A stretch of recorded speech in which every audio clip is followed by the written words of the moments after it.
Good morning, students. Welcome to Real Analysis lectures. In this lecture, we will discuss sequence of functions, pointwise and uniform convergence. Okay. So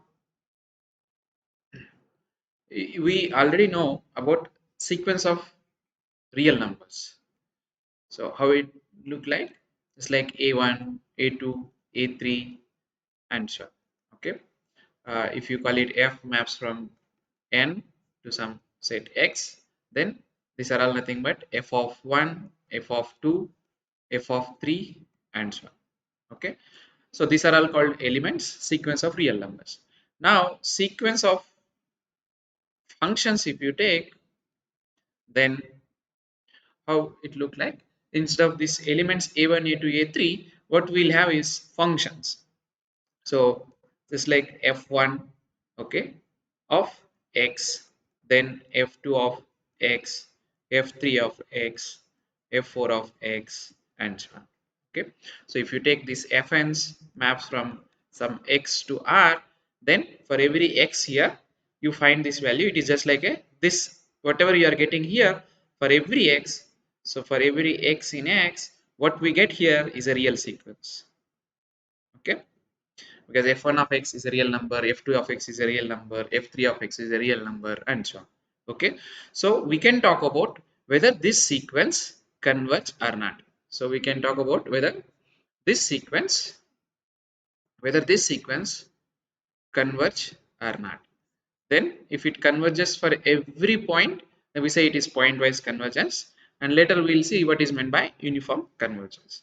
But this sequence of functions and what is the convergence, meaning that you have functions defined, okay, on a set x, then you fix a point x, then f1 of x, f2 of x, f3 of x, f4 of x. So you get a sequence, right?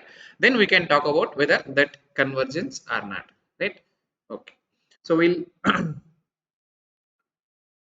now we'll see here the definition of convergence, pointwise convergence. So you take x is any set, and so x is a set, and y comma row is a metric space. Okay, then sequence fn's converges to f pointwise.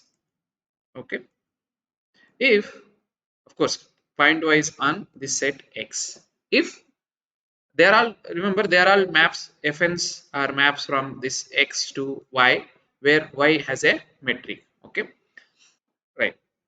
If for every x, for a given epsilon greater than 0 and x in x, what we should know is that for each x in x, so first we will write word, then we'll write mathematically. So for every x in x, what we should have is this f n of x should converge to f of x. Okay, that is same as saying that is given epsilon greater than 0, okay, and given x in x, what is meant by this convergence? There exists some, you can call it k whatever, after some stage, right? K greater than or equal to 0, or what if you call it capital N whatever, okay, such that it is a natural number, such that mod because here we have matrix, so which is row, so row fn of x comma f of x, this should be less than epsilon for all n greater than or equal to k, right? This is the pointwise convergence, right? So it is not something very new concept, which is already known about sequence, for example sequence of real numbers and so on. So here when you have more functions, you take one point on the domain, then evaluate values of all those functions, you get a sequence, and we are talking about whether that sequence converges to or not. Okay, so we say fn converges to f if for every x in x, fn of x, this sequence converges to f of x. Okay, let's see some quickly examples, then we'll go to some properties. So basically what we are finding here is how we can find f of x. This f of x is actually nothing but limit of f n of x as n tending to infinity. So if we, this gives what is our pointwise convergence, what is the limit of those fn of x, right? So given fn of x, we will try to find limit fn of x as n tending to infinity if we get proper, then that should be our f of x. Okay, so if you take example here, fn of x is equal to x by n. So obviously if we find limit of fn of x as n tending to infinity, it is 0 no matter what x it is, right?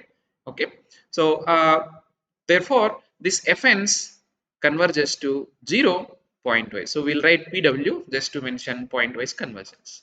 Okay, now if we take the another example, fn of x is equal to nx. So I request you try to see my another video where graph of these functions are all also discussed, and also try to find uh, plot these things and see what you will observe. Okay, this second example, as n tending to infinity, no matter what x here, okay, if you take x is 0, other than that, remaining all places, fn of x converges to tends to infinity. So therefore, this fn does not converge. Okay, does not converge, except at that one point. Remaining places it does not converge. Right?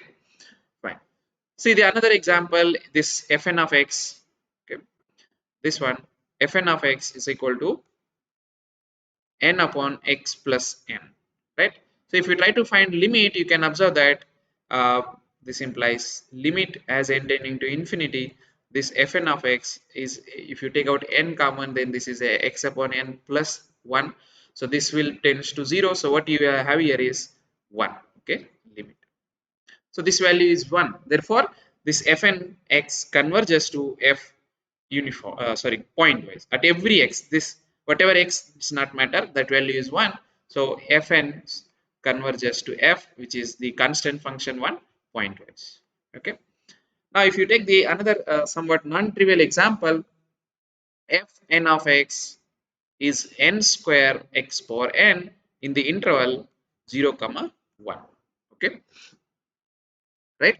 Then if you check here, one may think that this if you try to find limit as n tending to infinity, we may think that this as n tending to infinity, n square tends to infinity, so this may be tending to infinity. Okay, but we should be a little careful. There are two values are here. One is, so you can call it n square, and the other one is x power n. So it not just depending on one, it depends on two. So usually the idea is among these two, whichever goes faster, then the output resultant will be this fn's also goes that same way. For example, n square and x power n, which goes faster? This x is between 0 and 1. So we know that n square actually tends to infinity and x power n tends to 0, but this is an exponential one. Okay, so this goes faster to 0 than n square tending to infinity. Okay, so you can easily check that. For example, take n is 100, then 100 square is 1000. But whereas if you take x is, say, suppose between 0 and 1, say for example half, then 1 power 2 power 100, this is very very close to 0, right? So this goes faster. Okay, this is little slower compared to this one, right? Therefore this fn of x actually, okay, this n square x power n, this actually tends to 0. Okay, this tends to, this value is actually 0. So therefore this converges pointwise to f is equal to 0. Okay, fine. You can also write, if necessary, in this way. You can see that this exponential one is there, so exponential one first goes faster, right? Okay. There are some other examples. One can check different things. This hn of x, suppose if you take x power n plus 1 upon n plus 1, x is between the closed interval 0 comma 1, then you can check that mod hn of x, okay, because x is less than or equal to 1, it is directly this, and this tends to 0. So therefore what should be your guess? H is 0. Okay, right? Now so obviously it is converging, h of x is 0. Now question is whether hn dash of x, hn dash of x converges to h dash of x is the question, right? For that we can find what is hn of x, hn dash of x. Okay, hn dash of x is because it is x power n plus 1 upon n plus 1. So this is simply x power n, right? And what about this one? Whether what can you say about this? Because we know that if x is between 0 and 1, then it strictly converges to 0. Okay, and when hn dash of 1, and when x is equal to 1, this is 1, right? So therefore where hn dash of x, where hn dash of x converges to, hn dash of x converges to g of x, which is 0 if x is between 0 and strictly less than 1, and x is equal to 1, then this value is 1. Okay, but what is h dash of, because h of h is 0, so this implies h dash is always 0, right? So h dash of 1 is in particular 0, but g of 1 is 1. That means hn dash does not converge to h dash, because at least at this point 1, x is equal to 1, this is not converging, right? So therefore hn dash does not converges to h dash. Okay, pointwise, right? So you can check the remaining examples and so on. It is not difficult one. I'll leave that. These are all similar examples. You can watch my another video for in detail. We'll go to some properties. Okay. What it says is that you take X is any set and Y comma row is a metric space. Okay, then fn's and f both are defined from x to y. Remember, on y we have a metric. Okay, then we say that fn's converges uniformly to f. We give this notation. This is for uniform convergence. Okay, this is for uniform convergence. So when, what is the criteria here is that uh, this should not depend on x, because pointwise what we have checked, pointwise whether given any x, fn of x converging to f of x, that we are checking. For when it comes to uniform convergence, it is again not at it is verified at globally, not at single point. That means for epsilon greater than 0, no matter what x, there should exist some n or a k, you can call it, okay, such that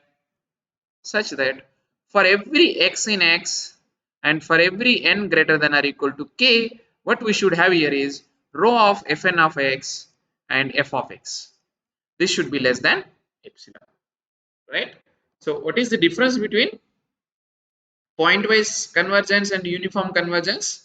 That this 1k works for every x, whereas for pointwise convergence, given an epsilon and given an x, we are finding actually some k. Okay, so that k may vary if your x varies, right? But whereas in uniform convergence, no matter whatever x may be, given an epsilon, we can able to give 1k which works for every x and for every n greater than or equal to k. Okay, so one can easily observe that uniform convergence implies pointwise convergence. Okay, pointwise convergence, because this 1k is working for every x, whatever x you are depending, no problem, right? But the converse is not true. That means pointwise convergence not necessarily be always uniform convergence. If you take this example, fn of x is nx upon 1 plus n square x square, then you can easily check that this converges to 0 pointwise. Okay, because as limit n tending to infinity, you can check that that value is 0, right? Now if at all this fn's converges uniformly, then for any epsilon, in particular epsilon is equal to half, you take suppose, then there exists some stage n, you can call it natural number, such that mod fn of, okay, this fn of x minus f of x is less than epsilon, which is half. Okay, but our f is 0, right? So therefore for n is equal to n, what you are getting here is, if this n for all n greater than or equal to n. So in particular fn of x is equal to, I'll take x is equal to 1 by n. This should be there, right? So in particular I'll take x is equal to capital 1 by n. Then what is this value is nothing but what we get here is 1 by 2. So fn of 1 by n, you can check that this value is half, but half is less than half is a contradiction, right? So therefore this fn's cannot converge uniformly, right? They converge only pointwise, right? We can show that this fn of x defined by 1 by n, 1 upon n plus x is actually uniformly convergent, and this any closed interval 0 comma k. Okay, 0 comma k. Proof is not difficult. You can check that this fn converges to f, which is 0 pointwise, right? Then we want to find some stage where how it look like. So what we do is we try to simplify this mod fn of x minus f of x less than epsilon, and from this we will try to find the value of what n we can find. So if you calculate mod fn of x minus f of x, of course f is 0, so this is mod 1 upon n plus x, right? All are positive, so this is same as n plus x, right? If you observe that if x belongs to 0 comma k, that means x greater than or equal to 0, then n plus x is always greater than or equal to n, because we are adding a positive value, right? Non-negative value. So therefore 1 upon n plus x is less than 1 by n, right? So if can we make it this less than epsilon is the question, right? So that gives a hint of Archimedean property. We can use Archimedean property and we can show that it is less than epsilon. So therefore this converges uniformly to 0. Okay. All details, of course, you can already given you this lecture notes, so you can find in detail, right? Okay. Now uh, there is a one can observe that we can simplify this uniform convergence concept, and we can find this how uniform convergence, how we can show that something is uniformly convergent or not, right? So fn converges to f uniformly if and only if, what is this one, for all epsilon greater than 0, what we should have here is there exists some n such that rho of fn of x minus f of x is less than epsilon, right? So because it is not depending on x, so if you take supremum over that, that also should be less than epsilon, right? So if you call it mn as supremum of this, what we are getting here is that, so this you can call it mn tends to 0 as n tending to infinity, where our mn is supremum of rho of fn of x f of x, okay, as supremum of x over x, right? So we'll try to find supremum of this distance, and we'll see whether it converges to 0 or not. If it converges to 0, then it is uniform convergence, and if it does not, then it is not uniform convergence. So it is just like basically an if and only if statement, whether some given sequence of functions converges uniformly or not. Okay, let's see at least in R what we can do, how we can find in R g of x maximum value, how we can find by equating g dash of x is 0 and using first derivative test we can find maximum value or not, right? Let's quickly go through some example. You take fn of x, which is x upon 1 plus n x square, right? Then clearly we know that this converges to 0 pointwise. Okay, so therefore we want to know whether it converges uniformly or not. So what is our g of x, or whatever that you call it, fn of x minus f of x, which is samely this one only. So we will try to find g dash of x, which we know this is 1 minus nx square 1 plus nx square whole square, right? If you try to equal to 0, then what you get here is x is nothing but plus or minus 1 upon root n, right?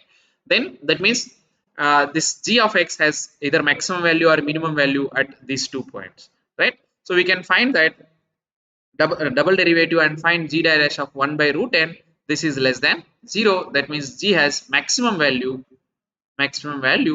at x is equal to 1 upon root n, right? Therefore g of mn, which is nothing but g of 1 upon root n, right? This if you simplify you get that this tends to 0, right? So mn tends to 0 as n tending to infinity, that means this converges uniformly, right? So there are I have given some exercise, you can try to find using this same method whether they converge pointwise or not. If at all they are converging pointwise, then whether uniform convergence is true or not. Okay, fine.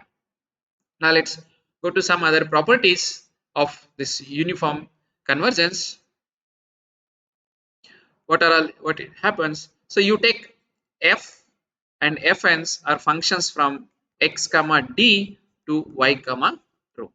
Okay, now suppose if fn's converges to f uniformly and fn's each fn is continuous, then we can claim that f is that limit is also continuous function, right? So if fn's converges to f uniformly and each fn is continuous, then the limit f is also continuous. Okay, this result actually we can use it to show something is not uniformly convergent. Okay, for example, if we know that fn converges to f pointwise, okay, and fn's are continuous but f is not continuous, then it cannot be uniformly convergent, right? We'll see that one while discussing examples, but let's quickly prove this one. What is proof? We want to show that this f is continuous. So you should show that f is continuous at every point in this. So start with epsilon greater than 0 and x is any point.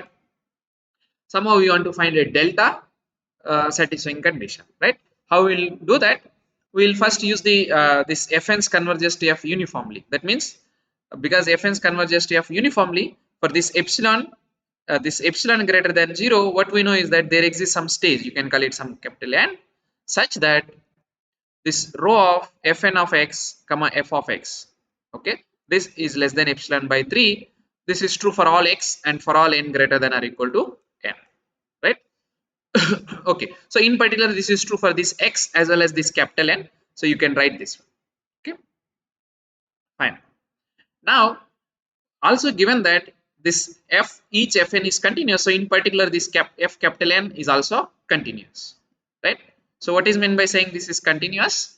For this epsilon greater than 0, right, for this epsilon greater than 0 and fn is continuous, that means there exists some delta greater than 0 such that what we know, whenever distance between x and x naught is less than delta, then rho of fn of x and fn of x naught, okay, is less than epsilon by 3, right? Now we show that this delta will work for our f also. So take a point x in x such that distance between x comma x naught is less than delta. Then using simply triangle inequality, rho of f of x comma f of x naught, simply introduce this fn of x and fn of x naught, and you see that each one is less than epsilon by 3, so this value is less than epsilon, so therefore f is continuous on x, right? So the statement how you can understand here is that if fn's converges to f uniformly and fn's are continuous, then f is continuous. So it is a necessary statement for continuity, right? So one can understand that how you can use this powerful statement is that if fn's are continuous, okay, and f is not continuous, then we can say that fn is not uniformly convergent. So here fn converges to f, of course we require pointwise convergence. If we know that fn converges to f pointwise and fn's are continuous but f is not continuous, then we can say that fn is not uniformly continuous. Okay, let's see one example. Here fn of x is x power n we are taking on the closed interval 0 comma 1. Clearly we know that what is the limit fn of x converges to f of x, where f of x is 0 for all x strictly less than 1, and at x is equal to 1, of course this value is 1, right? Clearly we know that these fn's are continuous functions, right? And but f is not continuous at x is equal to 1. This f of x, which is 0 and 1, okay, when x is less than 1 and x is equal to 1, we know this is not continuous at x is equal to 1, right?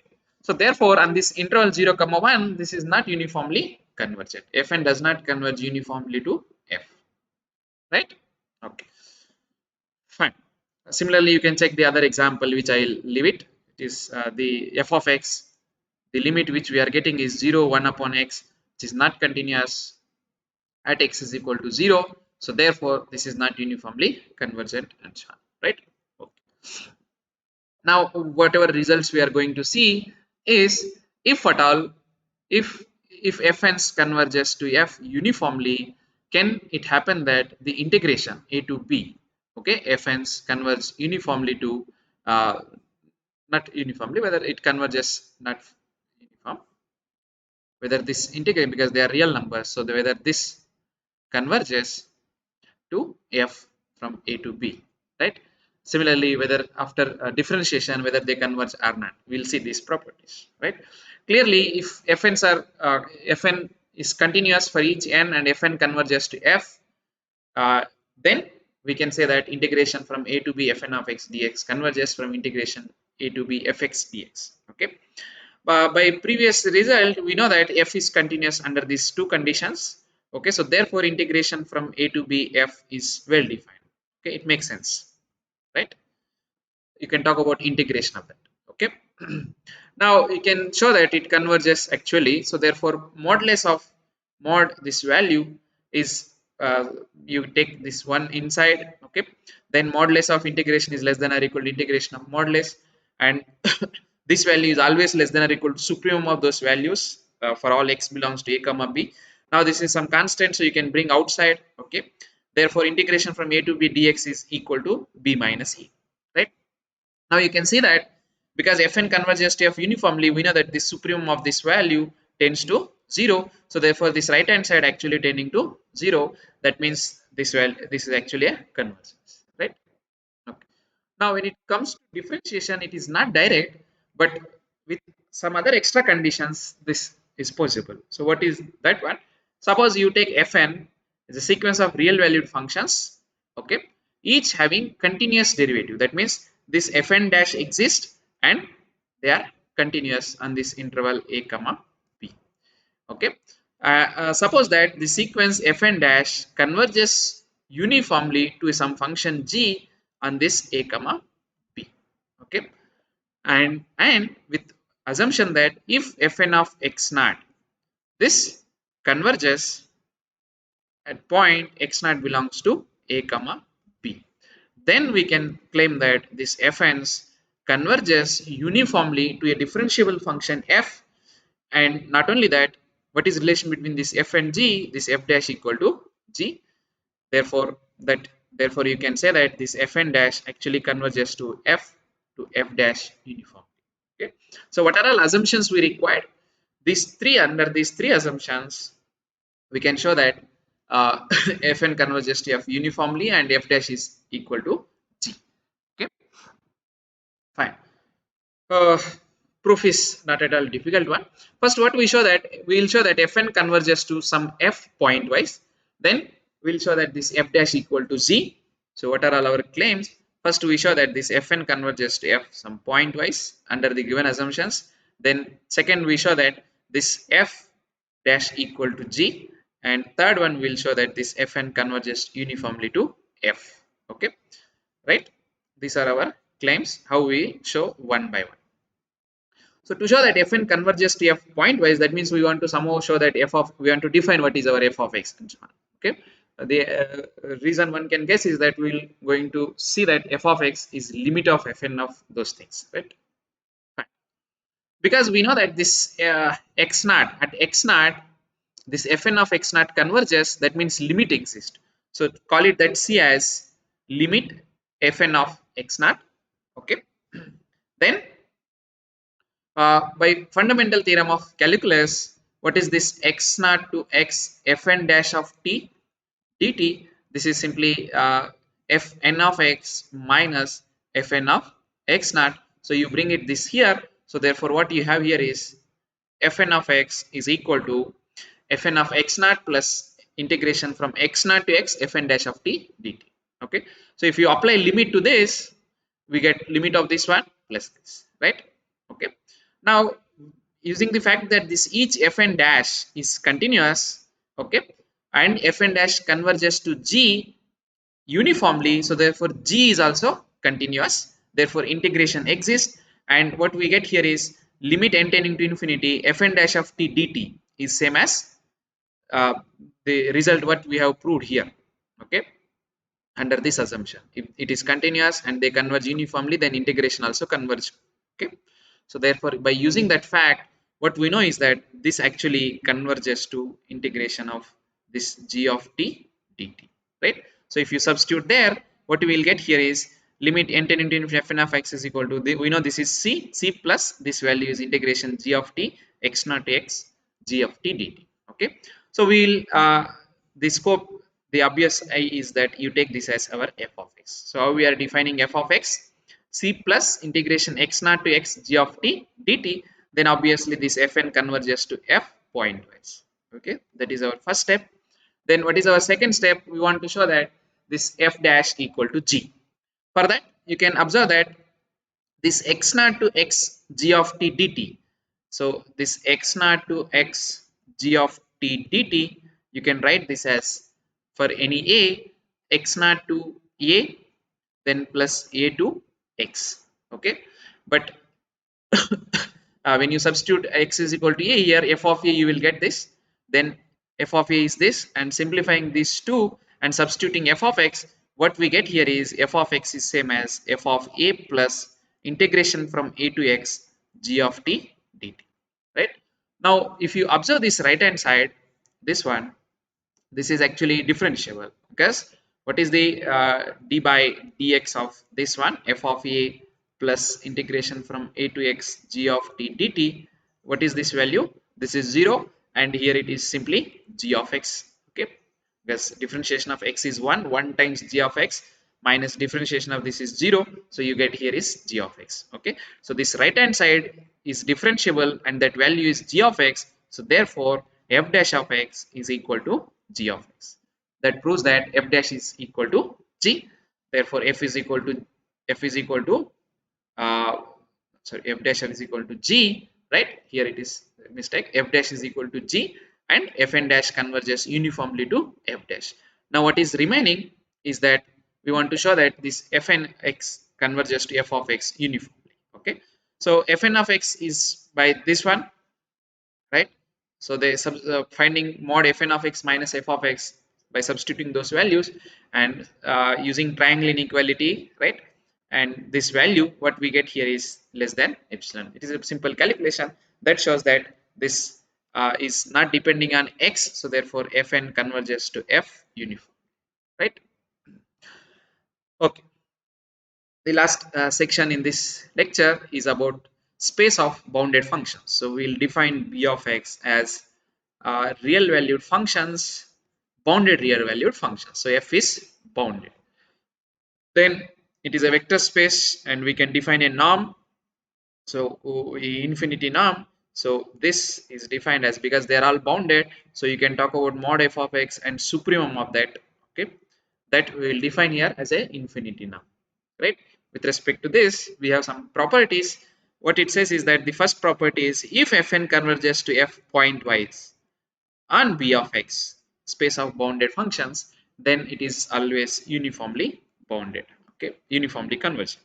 So pointwise convergence on a space of this bounded functions, then it is actually uniformly convergent. The proof is not a difficult one. If fn converges to f pointwise, what is meaning of saying that fn converges to f pointwise? This more norm, this one tends to 0, right? But that is same as saying that what is this value?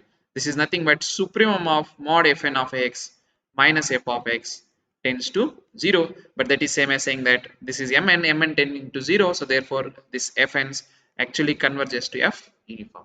Okay, fine. And the other result is if fn is a Cauchy sequence, then fn converges uniformly to f. Okay, fn converges uniformly to f, where f is also a bounded real valued function. And not only that, the supremum of this mod fn is finite, and when you take norms, this converges as a real sequence. Okay, fine. So what is the proof? Because fn is Cauchy, so what is meant by fn is Cauchy? Norm fn minus fm, okay, tends to 0 as n comma m tending to infinity. Okay, therefore what is mod fn of x minus fm of x? We know that this is less than or equal to supremum of mod fn of x minus fm of x, right? But this, if this is less than or equal to 0, but this is nothing but norm fn minus fm, infinity norm, right? That tends to 0, we know, therefore this fn x minus fm x, okay, this is less than, you can call it epsilon. That shows that this, right, this fn of x is Cauchy, right? This fn of x, what we have proved, is Cauchy in R, right? But we know in R every Cauchy sequence converges, so therefore this fnx converges to say fx, right? Therefore limit fn of x is equal to f of x, and you can find mod f of x is, we want to show that it converges uniformly, so mod f of x is mod of this limit you can bring outside, therefore this will become less than or equal to mod fn of infinity, right? as fnx is their Cauchy sequence, so they are in particular bounded, so therefore this is less than or equal to, so mod fn of infinity is less than or equal to c, so therefore mod f of x is less than or equal to c. That means f is a bounded function, that means f belongs to p of x, right? So f belongs to b of x and fn converges. You can show that it is uniformly, is also not at all difficult. Simply substitute these values, okay, and use this limit and modulus, and you get that we know that this tends to 0, so therefore fn converges to f uniformly, right? And this values, we know mod fn is less than or equal to c for all n, so therefore supremum is a finite value, right? And modulus of norm is actually less than or equal to norm of this difference mod fn minus f. We know this tends to 0 because they are uniformly convergent. That means this is a convergence, right? So we'll stop here, and in next class we'll see Weierstrass approximation theorem, and